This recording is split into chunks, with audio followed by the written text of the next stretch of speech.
Hi Potomac, it's Miss Conley again, back with the next two chapters of Freedom Crossing, chapters 11 and 12. The book is getting really good now.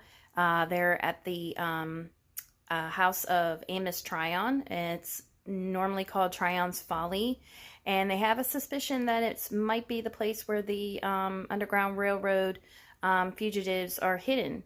And so they're going to go explore it and see. Laura says she's been there with her cousin Tessie. Her friend Joel dared her to go in there, and they did. So they're going to, or they didn't go in there. They were going to, and Tessie got scared. So this is the part where they're at the house, and they're going to see if it's possibly haunted. So, or not haunted, the place where the fugitives go. I don't know why I'm thinking haunted house, because I think Laura thought it was a haunted house, or Joel told them it was a haunted house. So I have haunted house in my head. But I hope you're doing well. Today was such a beautiful day outside. I hope you were able to get outside and enjoy it. And, you know, whenever it's nice out, we can go out and be safe and enjoy and distance and so on. So, anyway, so I hope you're doing well and enjoying the reading of Freedom Crossing. So here we go with chapters 11 and 12. Okay, so here we are with chapters 11 and 12. The first chapter that I'm going to read is The House with Four Cellars, and this is where they are at the house of Amos Tryon. Walt sauntered back to the Eastman carriage. "What a picture," he said. "Brother and sister are out for a ride." Though he smiled, his eyes were watchful, and he craned his neck to look into the carriage. "Wouldn't have a third passenger hidden away, would you?" Laura hoped Bert would give an answer, but he was at Sally's head, giving all his attention to reassuring her. "What do you mean, frightening our horse like that?" demanded Laura hotly. Walt's hawk-like face took on a hurt expression. "Here I was, riding peacefully down the road, and your horse almost ran me down." Laura gasped at this outright lie, but Bert said quietly, "No need to argue, Laura. No one's hurt." "That's right," Walt agreed. "You can't be sensible. Why can't you be sensible like your brother?" He turned to Bert. "I don't suppose you'd mind if I have a look at your carriage." "Can't say I like it," Bert said, giving Sally a final pat and strolling back toward Walt. "But I won't stop you." At this, Walt climbed into the carriage. Immediately, Laura scrambled to the ground, and while he examined every inch of the carriage, she stood tensely at Sally's nose, feeding her sprigs of grass. Walt seemed especially interested in the carriage seat, for he prodded and pushed it and tried to lift it up. The seat, however, didn't stir. "Where are you headed, Eastman?" he asked. Laura didn't give Bert a chance to answer, for she was ready for this question.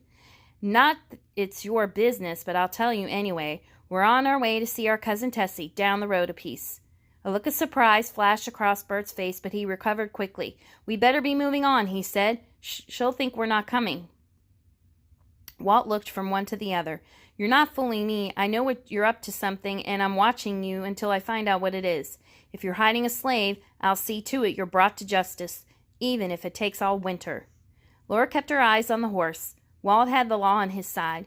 Yet, knowing his spiteful ways, she felt sorry for the unfortunate slave he might track down.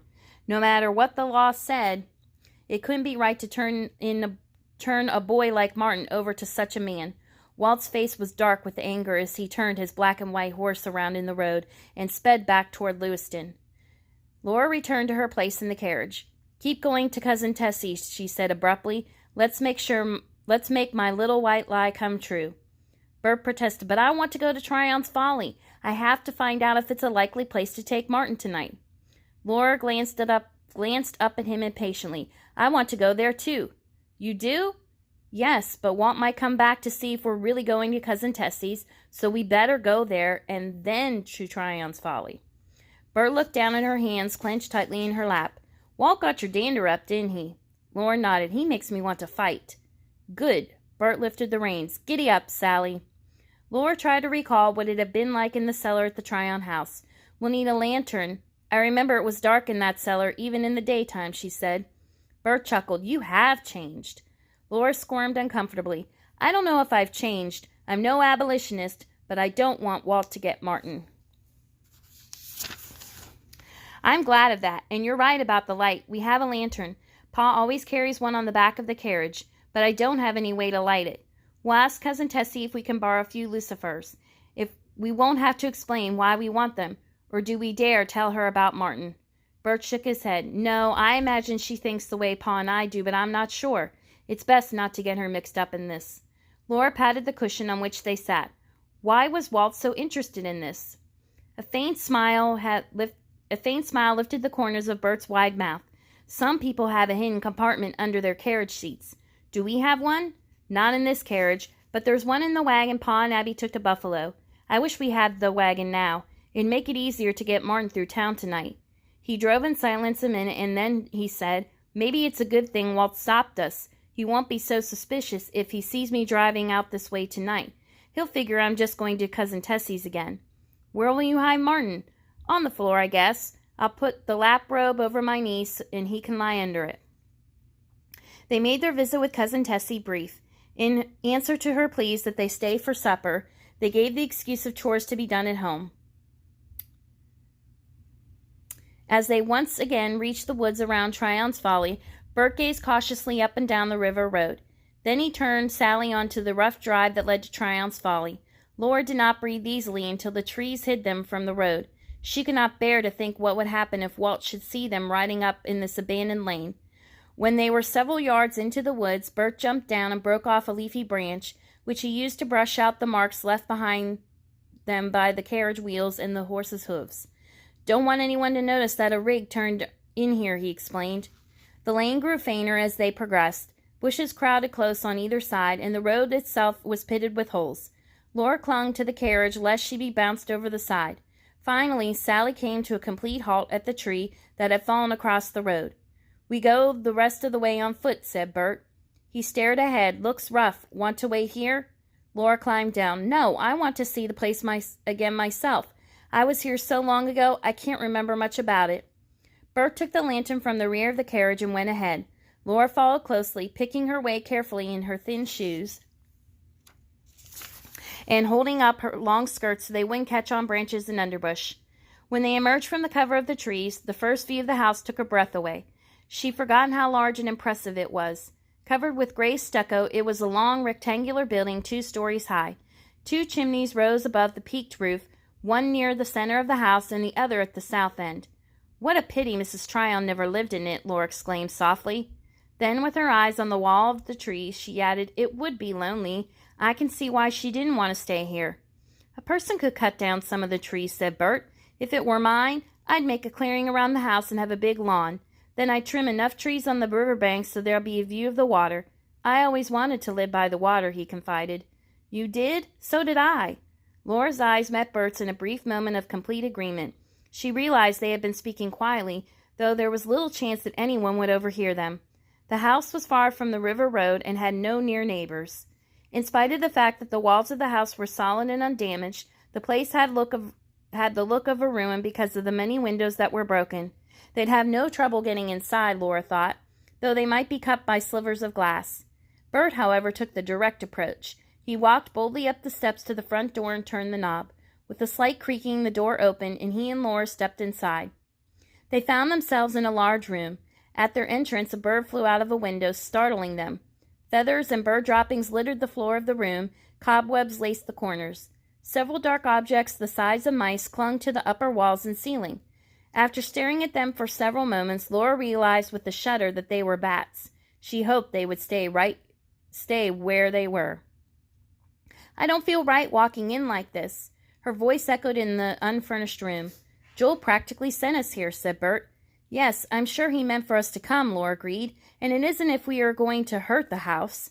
She tried to feel reassured about their trespassing. After all, no one had ever lived here. Bert interrupted her thoughts. Where's the cellar? Do you remember? Laura examined the long room where they stood, noting the huge stone fireplace and the row of windows facing the river. This is the parlor, I suppose, and next to it is the dining room, and then the kitchen. She picked her way across a slippery patch of broken glass to the sunny kitchen, where the fireplace stood ready for use with pot hooks in place, yet no one had ever cooked a meal in it. I think this goes to the cellar. Laura opened a door on her left. Stairs descended into darkness. Bert set the lantern on the kitchen floor and knelt to light it. He started cautiously down the steps, holding the lantern before him at arm's length. Laura, following him, knew they couldn't have seen much without the lantern, for the small windows of the cellar were dirty and covered with cobwebs, emitting only a faint light. Bert crouched to examine the floor. "Looks as if people have walked through here, don't you think so?" "I don't know. Let's not waste our time playing detective," Laura circled slowly. "We need to find out how to get to the next cellar." A door set in the west wall caught her eye. That must be it. At least it's on the side toward the river. She crossed to the door and pulled it open. Bert came forward with the lantern, illuminating a tunnel that sloped downward. From then on, the way was clear, for one cellar led to another like steps descending the river bank. Laura followed Bert in the dim glow of the lantern through the tunnel, down a short flight of stairs to a second cellar, through a trap door, and down more stairs to the third cellar. Finally, a narrow ladder brought them to the fourth cellar, where a spring filled with a shallow basin and overflowed into a drain in the stone floor. In this last cellar they found a heavy plank door. This surely must lead to the river bank. Bert pushed the door open, and he and Laura saw before them a wall of bushes. At their feet, a path wound steeply down toward the river, still far below. Again, they shared a look of agreement. Laura said, "This has to be the place where Joel intended to take Martin tonight." A fugitive is captured. Bert ventured a few feet down the path, but then raced back to Laura, pulled her into the cellar. "There's someone out there in a boat," he cautioned. "They can't see us with all those bushes," Laura pointed out. "I suppose you're right," Bert conceded, "but I'll be in trouble with Pa and Joel if the slave catchers find out about this place because of me. Pa never told me where he took the runaways. Guess he didn't think I could keep still about it." "I think Pa wanted to keep you safe. It's dangerous business, you know." "Anyway," she consoled him, "Joel must have trusted you, or he wouldn't have sent that note." Bert's face brightened, but he said only he was desperate. Laura crossed the narrow cellar, crouched beside the pool, and scooped up a handful of water. It was clear and cold. She tasted it and found it good. "A slave could stay here a long time," she remarked. "Do you suppose Amos Tryon built these cellars on purpose to hide the fugitives?" Bert shook the ladder, testing its strength. "Course not. He probably planned to use the cellar for a spring house. Butter and milk would keep well in that cold water." Laura began to see the possibilities of the riverbank cellars. One could be a laundry room. They could pipe the water up from this spring. And the other could be a wine cellar. She gazed around the small room where they stood. "I guess these cellars had been planned for the slaves. There'd be some secret hiding places down here. I don't see any place where a slave could get out of sight if the slave catchers came round." Bert agreed. "It was too easy for us to find our way through the cellars," he sighed. "I guess no place is perfect. At least, this is hidden from the road and it's on the river." Laura stepped outside again and gazed up the steep banks on either side of the house. "The cellars certainly are the best way to reach a river. A person could climb down the bank, but it would be dangerous." Bert started up the ladder. "Let's go home. Martin will be worried." When they emerged from the house, the sun was still bright, though it was low in the sky. Bert paused only to blow out the lantern before they took the path through the woods.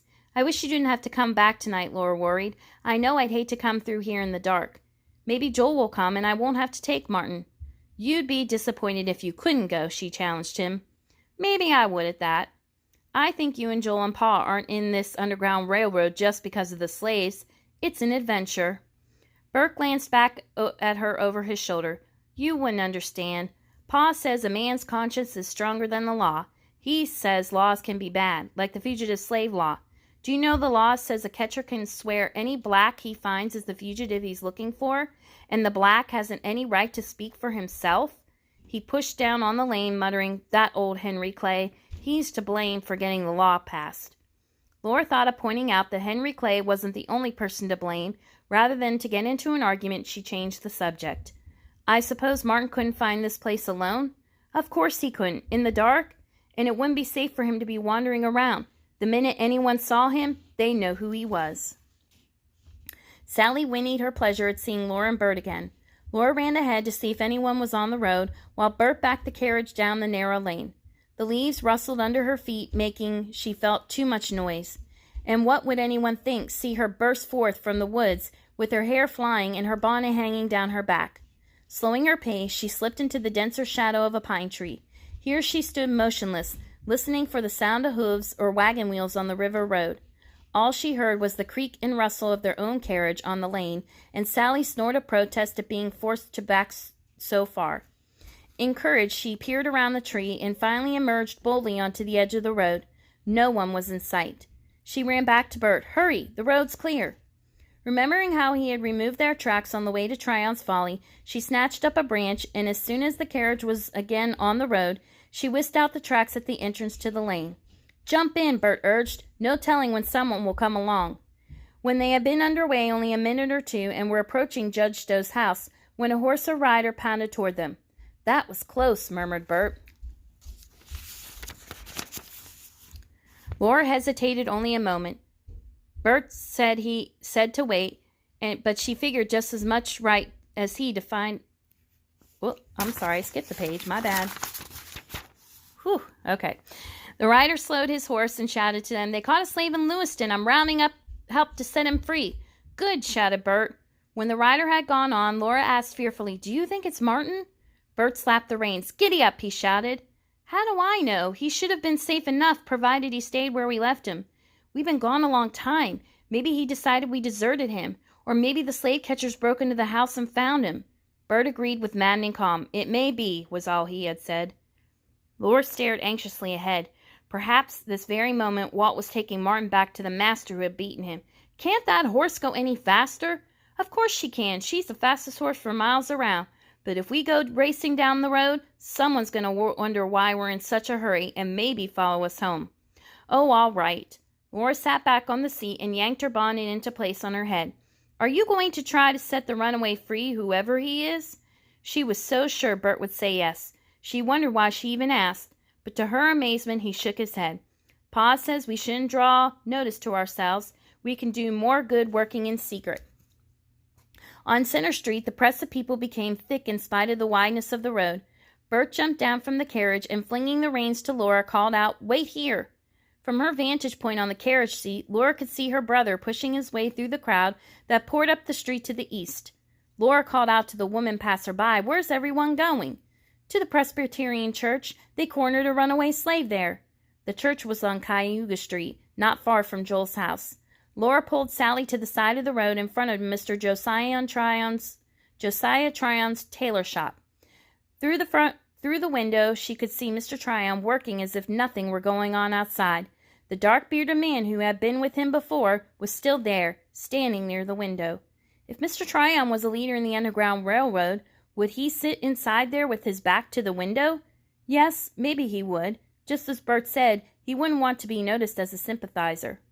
Near the tailor shop, a narrow road called Niagara Street led south to Cayuga. It was a small street, a little more than an alleyway. The crowd was ignoring this shortcut. Only a few people broke away from the rest and ran down it.